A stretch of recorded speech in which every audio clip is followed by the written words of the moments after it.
Herzlich willkommen zum Drömer-Knauer Buchmesse-Talk mit Karen Rose. Wir werden uns gleich hier unterhalten auf Englisch, aber zuvor noch ein paar Sätze zu Karen. Sie wissen, sie ist weltweit erfolgreich, aber allein in Deutschland, im deutschsprachigen Raum, hat sie mehr als 3 Millionen Bücher verkauft. Das Buch, über das wir jetzt sprechen werden, Todesnächte, ist der 6. Band der Baltimore-Reihe und insgesamt ist das 21. Buch von Karen Rose auf Deutsch. Ich freue mich wirklich sehr, dass wir Sie jetzt live aus den Staaten zuschalten. I'm pleased and delighted. Welcome, Karen Rose. Thank you. Karen, how have you been throughout these challenging times? Well, we've been very fortunate because one of my family members had COVID but recovered, and we have been kind of just hunkered down in the California redwoods since March, since it started to get really bad, and so now we're worried about fires in the California redwoods, but we're hiding from COVID. So you're still under lockdown at the moment? Well, yeah, I think most people wear masks. They stay home when they can. There are some people who don't. And until everybody does, I think we're just going to stay in lockdown. It's very frustrating.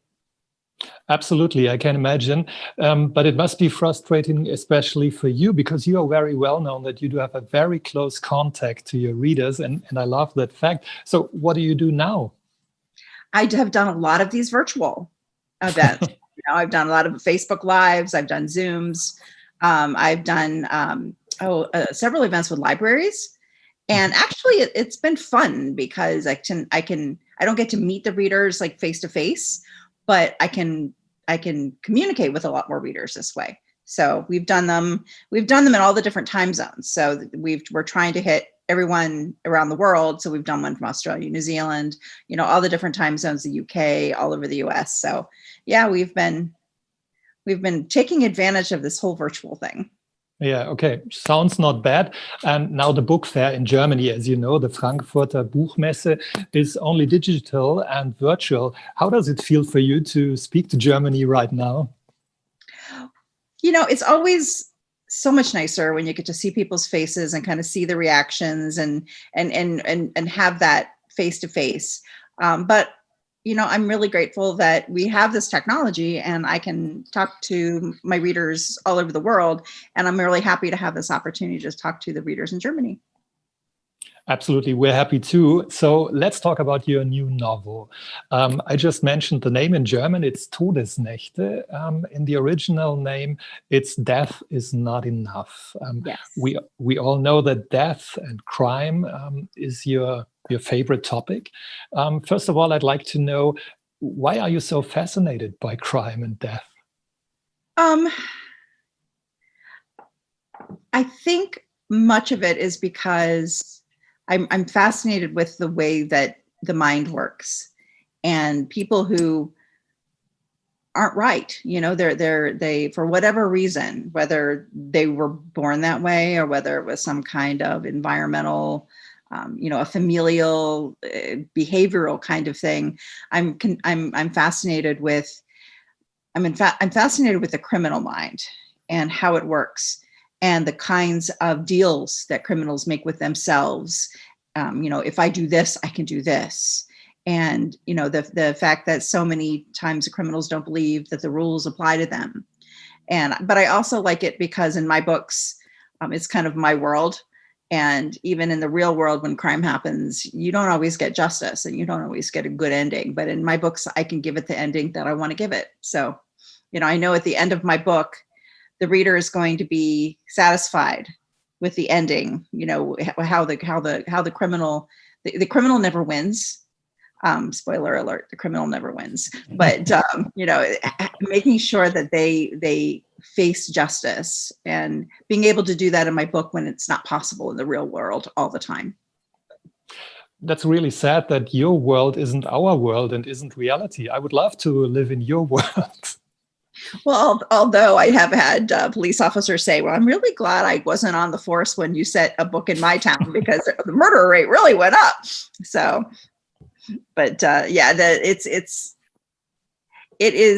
sometimes it's very sad because, I mean, people do die in the books that don't deserve to. And a lot of times it hurts my heart, and sometimes I'll even cry while I'm writing it. It's like, I didn't want to kill this person. My husband's like, well, then don't. I'm like, but they have to die. So yeah, it is.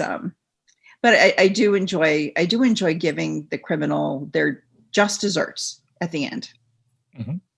So there is a lot of excitement and thrill and murder and blood, surely, in your new novel. And you introduce Gwyn Weaver and Thomas Thorne, two protagonists that we have been knowing from former books of yours. So I suppose you like these two guys? Yeah, and I always knew that they were going to get their own books. And when I first introduced them in You Belong to Me, and that was my first Baltimore book, Gwen and Thorne are best friends of the heroine, Lucy, in that book, the medical examiner, and they own a nightclub together. And they're all musicians. And when I first introduced them, I didn't expect that I was going to like them as much as I did. But then as the Baltimore series went on, and I really grew, I hurt for Gwen, because I tend to put some of the characters through really bad times. And then when I get to write their story, I have to be in their head. And that's not always a pleasant place to be, because I've been awfully cruel and mean. But Thorne, I actually put Thorne in the book and he's a defense attorney. And I created him partially because I realized that I think it may have been an internal bias at the time, that none of my defense attorneys were good people. They were always bad people, and bad things always have defense attorneys and newspaper journalists. And I thought I really should change that, because if I ever get accused, nobody's going to want to represent me, because I've said all these terrible things. So I introduced Thomas Thorne, and I really liked them. And when it came time for their book, I really didn't think when I first introduced them that they would be together.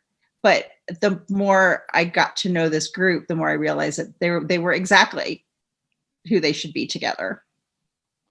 That's something that fascinates me from the beginning in your new novel, that these two guys, you never know, will they become a couple? Will they stay just friends? And I guess that was your aim from the beginning on. Yeah, and because I didn't know, I thought everybody was like, oh, Gwen and Thorne, right? I'm like, I don't think so. And I wasn't lying, I wasn't playing hard to get, author hard to get. I really didn't know that those two would end up together. But the more I thought about it, the more I realized they really were perfect for each other. But then very early in this novel, there is this scene in a bedroom, and there is Thorne lying in bed, and there is a dead woman close to him. So please tell us more about this scene. I was really shocked. I was too. I knew that this was going to be a revenge book against Thorne, and I set this up in one of the earlier books where they are dealing in Monster in the Closet. And I'm not sure what the German title is. It's the one before this in the Baltimore series. And in Monster in the Closet, Thorne is very helpful in giving them information about an underworld character, and draws the attention of this guy. And I thought, well, clearly that's not the end of their story. He's going to do something to Thorne. Now, Thorne he's a defense attorney. He is a good man. But I thought, what's the worst thing that could happen to him is that he's credibly connected to a murder. And so when I wrote that scene, it was, I wasn't anticipating it to go the way that it did. I kind of had something different in my mind at the time. And I don't even remember what it is now. But as I wrote the scene, I was like, oh, whoa. And then there's a shoe on the floor. There's all this blood. And the fact that, this woman is tied to his past in a very important way, so that it makes it look like he does have motive. Well, of course, he's Thorne. He's a good guy. He's not a murderer. And so it's a nice opportunity for all of the old Baltimore friends to kind of get together, rally around him. So it's also an opportunity to visit with old friends. I really liked writing the book. It was a lot of fun. Me too. Yeah. Writing it and reading it. Gwyn says there's one scene in the book, and Gwyn says everybody lies. Just depends on the motivation or the situation. So, do you agree that everyone, Thorne maybe, could be lying too? I think it depends on your definition of lie. I think people tell social lies. I really do like that dress. And in your head, you're thinking, oh my gosh, that's the most awful color on you. But you're not going to say it because it's mean. And, or something like, oh, I can't go with you there because I've got someplace else to go. Where you're just trying to let somebody down nicely and not say, I don't want to go with you. Because that's also, again, that's not very polite. So I think we do tell those kind of untruths, those kind of lies that are social lies. And I think that people sometimes lie to themselves. That doesn't bother me. Or that's really important to me, when it's really not. And you kind of set yourself up on a path where something's really important to you and you finally get it. And then you realize it wasn't so important after all. So I think everybody lies, and they don't necessarily have to be malicious lies, but I think everybody does tell untruths. Okay, so we could say, yeah, we all are liars. Yeah. And it's okay. Depends.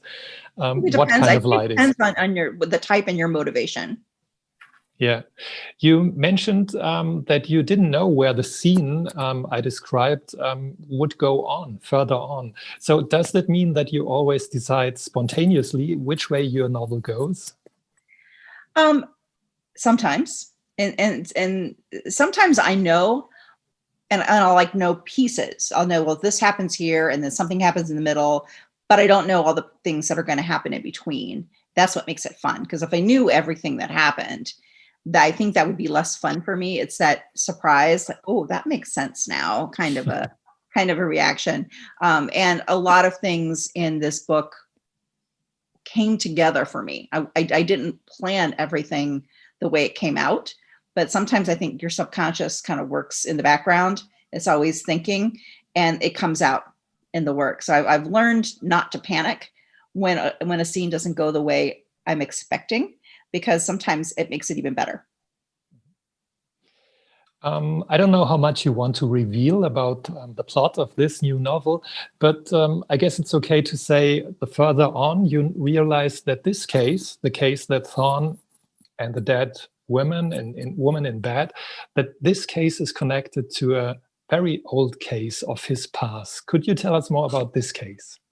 Well, again, this was the revenge plot against Thorne, and the bad guy in this, and I don't think it's a spoiler that the bad guy is the same bad guy from an earlier book. I kind of set it up so that they were going to have their, they were going to have their altercation later, but he's very smart. He's my favorite bad guys are the smart bad guys, because they're the ones that are hardest to catch. I think the police like the stupid ones because they're the easiest to catch, but the hardest ones to catch, they've been bad guys for a long time, and for a reason, because they're smart and they don't do stupid things. This particular bad guy did his research, and he went back into Thorne's past to a time when he was a teenager, and Thorne was accused of murder as a teenager. And you actually know this because when you're in the very first book in the Baltimore series, when JD Fitzpatrick is the hero in that story, and he's talking to Thorne about Lucy, and Thorne says, yeah, we do have something in common. We were both found not guilty of committing murder. And that's the thing that brought them together at the very beginning. And it's the thing that they become friends later. So, early on, Thorne has been accused of murder in his past and was acquitted. So he was not guilty. So this story connects back to that. And so again, this is a smart villain. He does all of his homework. He gets all of his ducks in a row. He knows who's bribable. He knows who's a good person. He knows who he has to get rid of. And what he wants to do is make it so that the police, who are Thorne's friends, have no choice but to accuse him. And so in putting him in the position where he loses everything, and that's why it's called Death is Not Enough. It's not that he just dies. He has to lose everything first. And that's what this bad guy's goal is. You said that you like some of the bad guys, especially the smart ones. Would you call them friends, and all of your protagonists call them friends? No, I don't like them like them. But I did say I like them, didn't I? I think I find them fascinating. And for me, if the bad guys, and whenever I teach like workshops on how to create really chilling villains, they have to be smart. Because if they're not smart, you know, you don't want a villain whose plan is so transparent that a 5-year-old could figure it out on page 1. And I know, because whenever I watch like, you know, TV detective shows or I read a book, I'm always like, I can name that killer in 10 pages, you know? And so that's kind of the challenge for me. And I think it's a challenge for a lot of mystery and thriller readers, is trying to figure out who it is and why they're doing it. So the smart ones, I think, are the ones that are the most successful on the page and in real life. So when I say I like them, it's like I want to be their friend. Although some of them have qualities that are human. I mean, if they didn't have at least one human quality, they would become like you know, the if I say Snidely Whiplash villain, the one that has this, it twirls a mustache, you know, it would become like a cartoon villain. And I don't want that. I want these to be real villains, and I want them to be real enough so that when the reader reads in their point of view, they think, you know, if I were evil, that's exactly what I do. And so, you know, I told that to my mother once, because she was like, how do you write these horrible villains? And I'm like, well, Mom, I just think if I were evil, what would I do? And then that's what I tell her to do.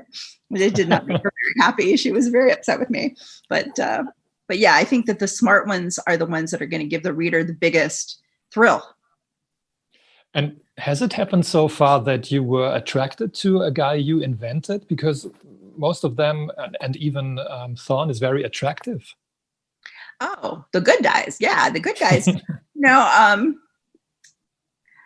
I think I'm more attracted to personalities, because, you know, in these books, even if they're not classically handsome, their partner always thinks that they are. And I think that's the way it is in real life. I think you meet somebody and you fall in love, and for you, they are the most beautiful person, you know, in the world. And I think that's the way it should be. But I really love the ones that have such a core of goodness and integrity. To me, that's the most important thing. And I hope all of them have that. Some of them have a little bit of the bad boy. Like Thorne has a little bit of the bad boy to him.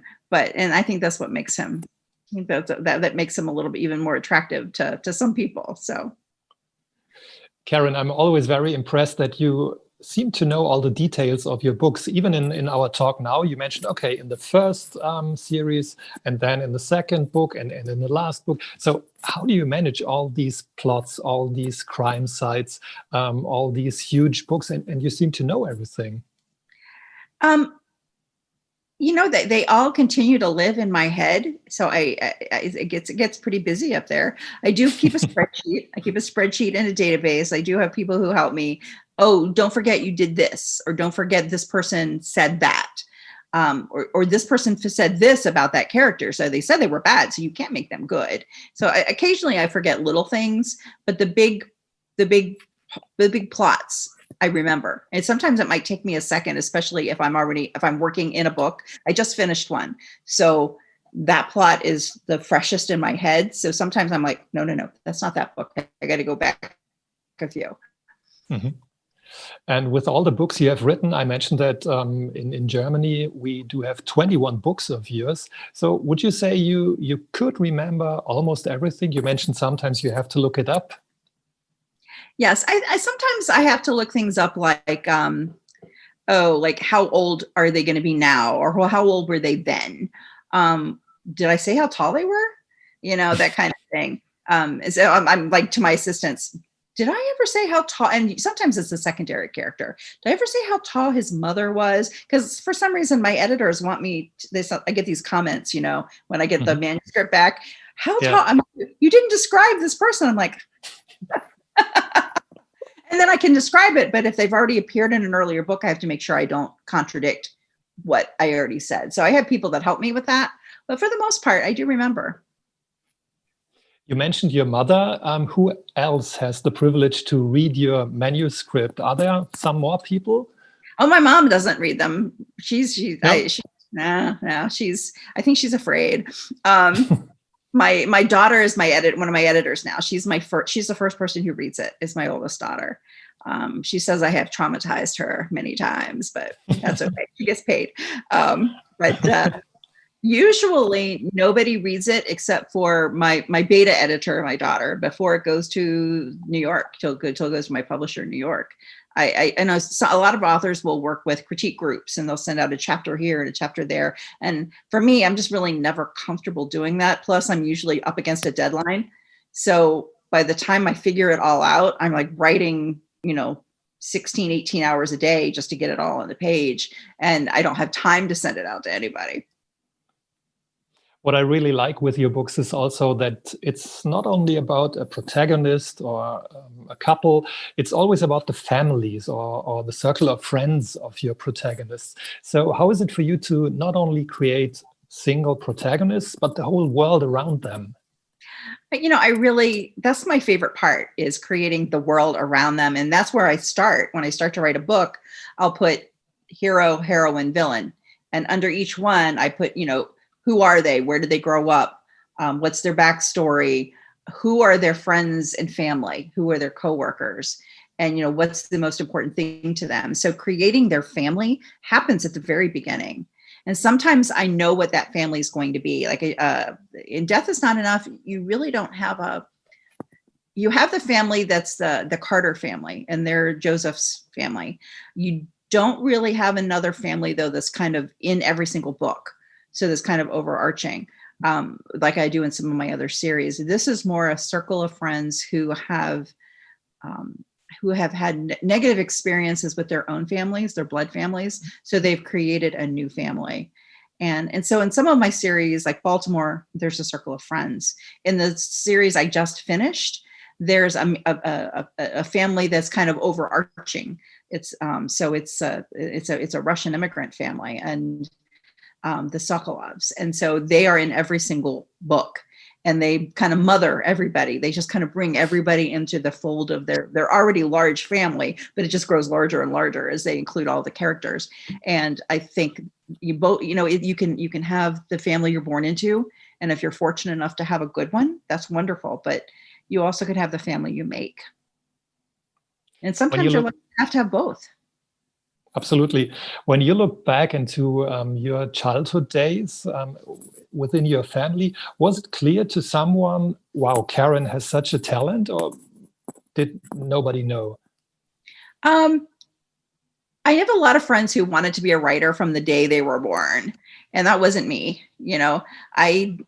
I didn't even really think about how books got to the library. They just I knew somebody wrote them.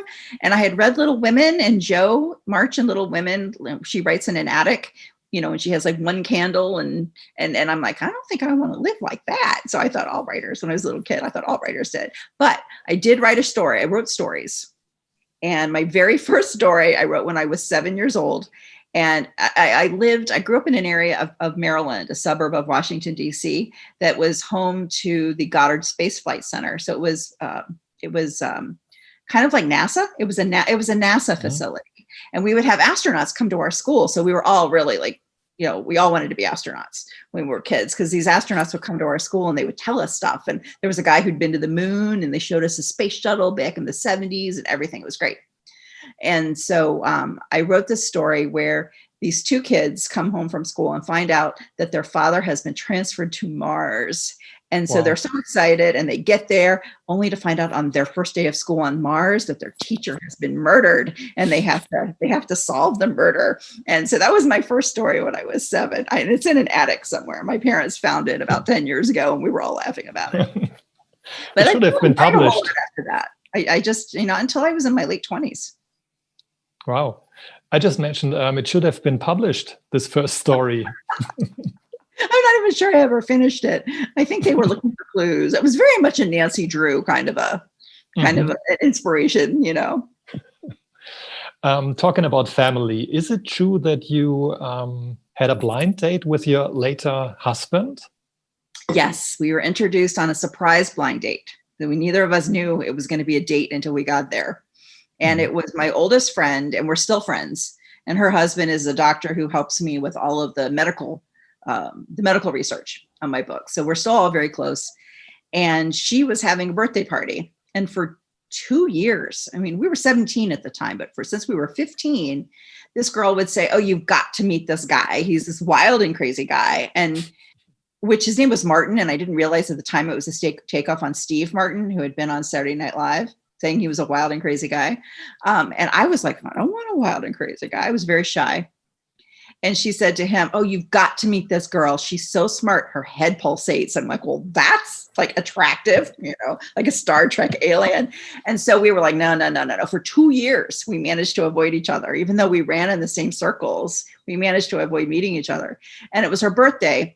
And she'd sent out all of these invitations. And Martin saw her passing them out to people at school. And so I said, will he be there? Yeah. But there'll be a lot of other people. And it's the same thing with him. We get there. She's uninvited everyone but us. And she was our ride home because neither of us had driver's license yet. Well, he had a driver's license, didn't have a driver's license. I didn't have a car. And so we had to stay and she wouldn't take us home. So we were forced into this blind date, but it turned out okay.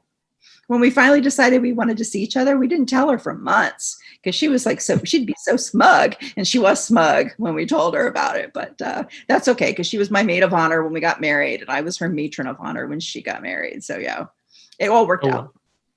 Wow, this is wonderful. And it sounds to me like a bit of a story that could be in a novel, couldn't it? I think so.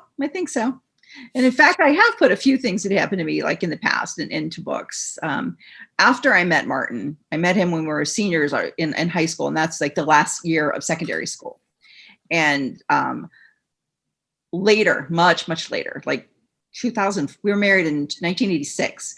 In 2004, I found my old high school yearbook from the year before I met Martin. And I had this really good friend and he had what I didn't know and I missed it. How could I miss this? He'd written a love letter to me in the yearbook, but he did this really weird thing where he folded the page and he started writing. So it was like part of it was on one page and part of it was on the other page. And I never put it together until 2004. And he said, if you feel the same way, tell me, but if you don't say anything, and I never saw it, so I didn't say anything.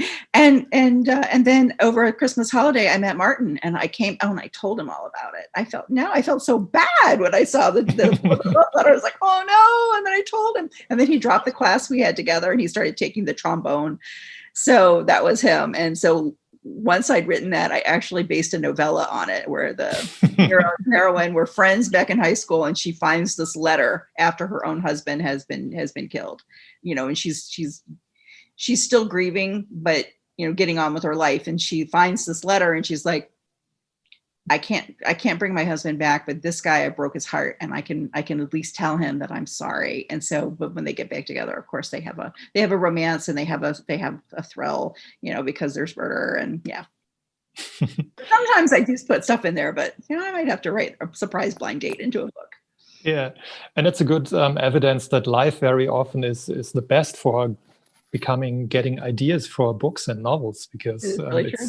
Yeah. I'm afraid time is running out, but I'd like to come back for a few moments to the new novel. And Gwen and Thomas, they have to suffer a lot in this book. I'm really mean to them.